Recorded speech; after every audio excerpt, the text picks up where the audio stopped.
Here at Lehua, we're from the country. We grew up here, we're from here, from the Big Island. We raise the finest pork in the world on our own family farm, trying to be sustainable as possible. And we hold those things very sacred. So we have our own farm to our own functioning restaurant, which we love, I consider our food nostalgic Hawaii food. The ingredients we use here are in every house in Hawaii. We take those Hawaii ingredients and apply a modern technique to them. One of the things I think about as head chef is sourcing ingredients and trying to not deplete our natural resources of them. I think we are a restaurant that Hawaii comes to be Hawaii.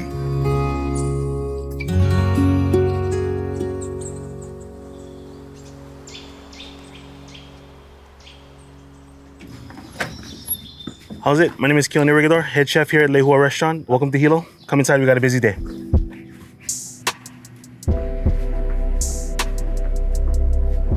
This is our dining room. We serve about 75, 80 people. We're on the east side of the Big Island. If you're from Hilo, this is the city. If you're from LA, this is the smallest town you've ever seen. We're at the Imino Astronomy Center. It's a community center where a lot of Hawaii things happen. We take a very high pride in our culture here. It's 8 o'clock. First thing I gotta do is check out the prep list. Let's go into the kitchen. As head chef, I wanna check out the prep list, make sure the boys are set for the day. We have everything we need. I need to make some decisions. At least the prep items, the big ones, we want to get in first. So we got the pig coming in today. I believe I just seen Owen pull up with the pig. So we're going to get that going. I got to get the loin in the sous vide. And then these are just the orders that we need or what we're out of right now. So we got to get the orders in by, I want to say 10 o'clock today.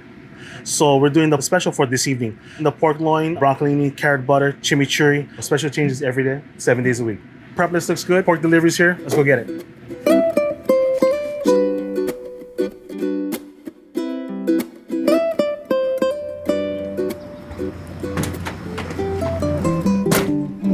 Berkshire pork from our farm, Aurimu Umama. Owen works on the farm. Owen raises the pigs, and he also helps me cut the pigs. Pig production is very important to Hawaii. Hawaiians have been eating pork since the beginning of time here. One of the things on the first canoes we brought over was pork.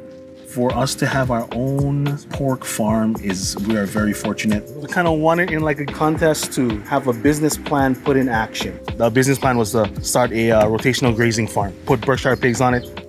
That was like almost 8 years ago, I believe. Now we're off to 100 pigs. This is a Berkshire pig, brown English pig. I did a lot of research when we got the farm. These guys would be like the Arnold Schwarzeneggers of pig. You can see how it's like a little bit more red on the bone, good fat content on it. Everybody breaks down pork differently. Italian has its way. French, of course, has its way. Hawaii has its way. The way I was taught and the way that the end goal for us needs to be, we like to cut for the 5th and 6th rib. We like the copa, which is right here, so that's why we cut it on the 5th and 6th rib. And that's the only reason why we do it. That's the reason we cut it on these bones and these vertebrae, just to get it that size, especially. Also for Hawaii, most commonly use the pork butt right here, Boston butt, shank right here, the leg, hams right here, more shank, then the loin is right here, tenderloin right here, and then the belly, bacon, pork belly. The copa, which you call it the money muscle, probably for me the most prized muscle. Lots of intramuscular fat, 3 separate muscles in it.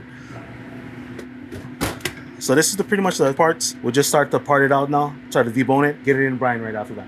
Owen just grew up hunting, diving, all of that. But the way Owen cuts is very clean. You can tell there's a certain way that hunters cut. The way they skin, they don't leave anything behind. It's more of survival rather than just getting like the parts they need for whatever restaurant. But Owen has that great cutting skill that a lot of young kids don't have nowadays.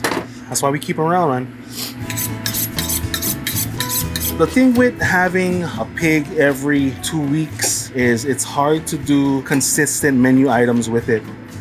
Each pig only has 13 ribs or something like that. You do like 4 orders of ribs, that's 1 pig. The ground meat for us is where we get the most of it. So we put things like chorizo on the menu. We do it with mussels, tomato sauce, saffron, onions, white wine, and then it's just like a great dish to like sop up some bread with for sure. It's a great appetizer we have. The commodity pork that's in your average supermarket is probably like white. This one's like really red. These pigs, Owen treats them real good, live a happy life for sure. They have great fat content, great meat, very soft. In the beginning, our pigs were a little lean. We ended up feeding them like mac nuts, and then the fat content gonna That's why it's like super white like this. This is the pork shoulder part. So I'm trying to take off this bone right here. Sometimes we don't do stock just because we don't have the space, but I do have 2 Great Danes at my house, so I give the boys some treats every once in a while, bring some roasted bones home. So yeah, the pork loin's going on the special tonight, so we're gonna do that. Brine 7 days, sous vide at 143.5 for about 4 or 5 hours. Seared on a flat top. Probably gonna do like a carrot ginger butter, broccolini, maybe some twice fried purple potatoes, Okinawans, the local chimichurri, whatever we got in the garden, you know, rosemary, cilantro, culantro, maybe some parsley and stuff like that. Try and get it on the plate, nice as possible. Super simple. Try and let the pork sing for itself. And then we got our brine right here. So this is salt, brown sugar, sodium nitrate, bay leaf, garlic, peppercorns, mustard seed, coriander seed. The hams we try to put on the bottom. The hams will be in for 2 weeks, and then the loins and the bacons will be in for 1 week. And then, yeah, that's going in the walk-in.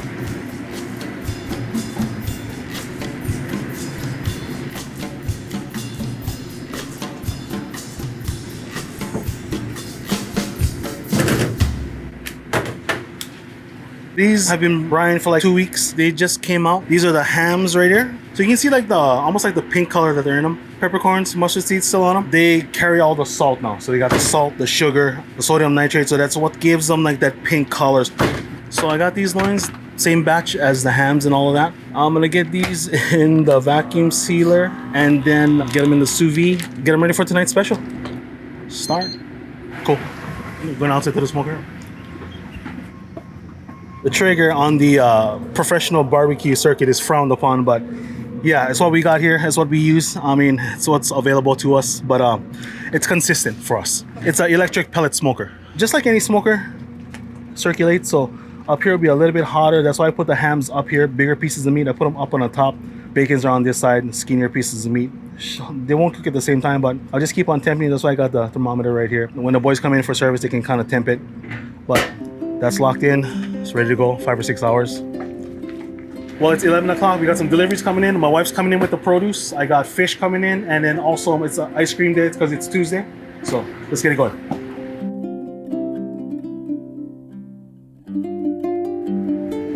All this is from Hilo produce, all from the island, all from the east side of the island. Probably some of the biggest green onions I've ever seen in my whole life. I hate broccoli, but for some reason I do like broccolini. Yeah, we're gonna do this with the special tonight. So I'm gonna put this here so the boys know that we need to blanch this first. It's on the board already. So I got most of the lettuces up here. Bok choys, bigger items, kimchi, chili pepper water. It's like, you know, your nam pla, how Vietnamese have that kind of like fish sauce, vinegar, all that kind of stuff. Hawaii, we have chili pepper water. It's literally chili peppers, garlic, salt, and vinegar.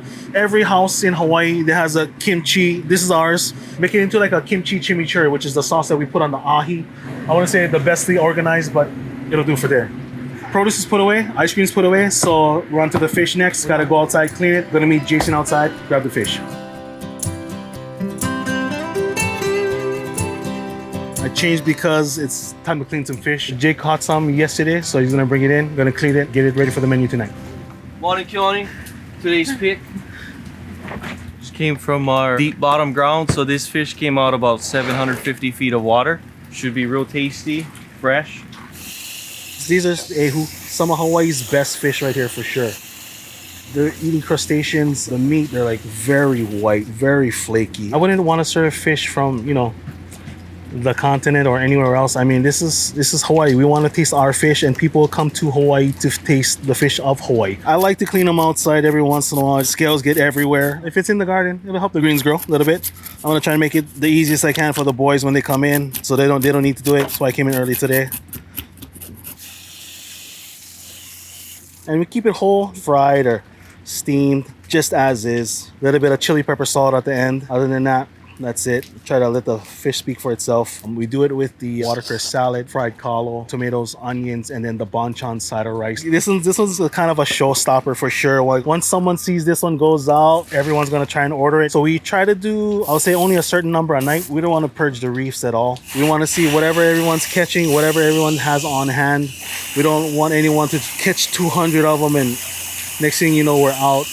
nothing's growing. So we try to do it sustainably as much as we can. And then if we're out, we're out. That's it. If the waters are rough, we don't have it on the menu. That's it. That's how the fishermen operate. So I just do these cuts, get the steam in faster, get the fry in faster, get the oil in faster. It'll be easier for the sauce to penetrate a little bit too. At Hilo, Hawaii, we like to do it with the kids, have them more interested in ag too. Have them know what the ocean currents are, when the storm's gonna come. I think I said 10 minutes before it rains, I think it's gonna rain, and then sure enough, it rained. Once kids can predict the weather and predict storms, it'll be easier for them to catch the fish when they know what fish are biting at what time, what they need to get this fish, when does it spawn. All these things are very important for the growth of the species as well as the fish, so we don't overfish everything. I'm gonna finish cleaning these fish. We got more coming in tonight, so we're gonna get that going. So we just got the fish delivery in from Hilo Fish, Ono today, or Wahoo as they call it on the continent. Everything comes from the island, nothing's flown over. So Jason brings in the bottom fish. These are the bigger fish, so these are the Ono, and then some ahi as well. Every day fish comes in, cut in portion. Gonna do the Ono in about 6 ounces, ahi about 4.5, 5 ounces, a little bit smaller on the ahis. I know some people are gonna make fun of me for using a bread knife, but man, I've been using a bread knife to cut fish for I don't know how long already. When I was starting to cut fish, I used to bother this old Filipino guy to teach me how to cut fish. He told me that once you grow up, your hands never change. So the lines on your hands will always be the same. So I use the lines on my hands to guide me on how big the fish should be. I usually put the middle of my palm at the end of the fish, and then I cut diagonal ways. This kind of depends on how thick the fish is. It'll usually give me closer to 5 or 6 ounces. Works so far. So Ono's a surface fish, white, flaky, great fish, super hardy. Not as hardy as like a marlin or anything like that, but still very flaky white fish. But that is the Ono. And we'll get on to the ahi right now. The Hawaiian term for tuna is ahi. So if people say ahi tuna, they're just saying tuna. This is caught 50 miles outside the breakwall of Hilo. These ones, the kind of the sinew area ones, I'll serve these ones for the poke. So I mean, you could do like all these poke, but I don't see why you would. When you're putting all kinds of flavors in it and just not the true flavor of the fish. So these ones are like the block cuts that we do for the ahi. So we'll do the gnocchi. We got like a pipikala relish, which is kind of like the Hawaii smoked beef, I would say. And then some broccolini. After that, kimchi chimichurri, cured egg yolk. Poke for the pantry, Ono for the catch. I'm just gonna bag them up, get them labeled, put them in the walk-in. Boys will be ready to go tonight, probably. The boys are coming in for the afternoon shift. I'm gonna get them ready. Let's get it going. So it is, right about 2 o'clock. I got Zach and then Bryce is here. Bryce right now is doing the gyoza raviolos in the back, just finishing that up. Zach is starting to prep on the line. So we got the sauces going, mash going, carrots going for the special tonight. Got about 2 hours before service, so I got things to do. Gonna jump on some stuff right there. I gotta get this black garlic, which is coming out today. Actually, 16 days in the rice cooker is how we do it. So I guess you guys are here on just the right day. So, we just chose to make this on our own. In this particular rice pot, the warm setting stays on about 168 degrees Fahrenheit warm. That's what it stays at, consistent. So if you put the garlic in there, let it for 16 days, it has like a slow ferment. Super juicy, super umami, I would say. What it does is like slowly cook the garlic, makes it black, gets the sugars cooking. It's not burnt, to matter what anyone says. So we use this in our sauces. I make sausages from it, especially with the pork from the farm. We'll let this cool down overnight. We'll bag it, put it in the freezer. You can just eat it now, like, super sweet. Well, it's about 4:45. Front of the house is here. Everyone's setting up, getting the dining room ready. Boys are on their final break. Everyone's station is set. Kind of getting close to service.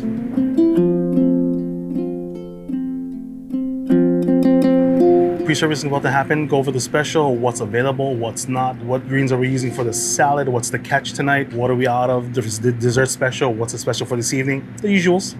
I have no wine knowledge, so in front of the house, they usually do that for me. They pair with a special for this evening. As head chef, I kind of jump in wherever it needs me most. For tonight, I'll be on Expo, the last to see the dishes before they get out to the people, so I got to make sure they're on point. Everything is correct, everything is to the T, everything tastes great, looks good, made correctly. Sometimes I'm on the line, sometimes I'm on pantry, sometimes I dishwash, whatever makes it work.